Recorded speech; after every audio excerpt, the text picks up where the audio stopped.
யாமே சிவம் என்றானபின் உருவாவதும் கருவாவதும் உயிர் போவதும் இனி இலையே இலையே இலையே.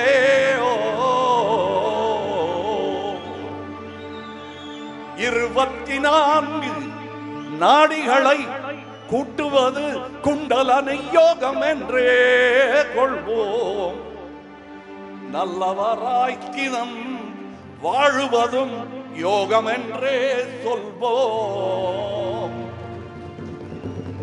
உயிர் செய்யும் சாமி சாதிக்கொரு நீதியென செய்யும் என்று நீ நம்பலாமோ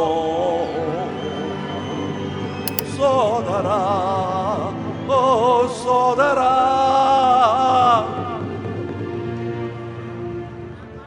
சொல்லடா சோமா, சொல்லடா சோமா. இது 17 வருடமாக எழுதி உறங்கிக் கொண்டிருக்கும் பாடல். இது தாளமும் சேர்ந்து உலகே கேட்க விரைவில் வெளியிடுவேன். என்ன சிலேகன் நல்லா இருந்துச்சா தம்பி? நல்லா இருந்துச்சா?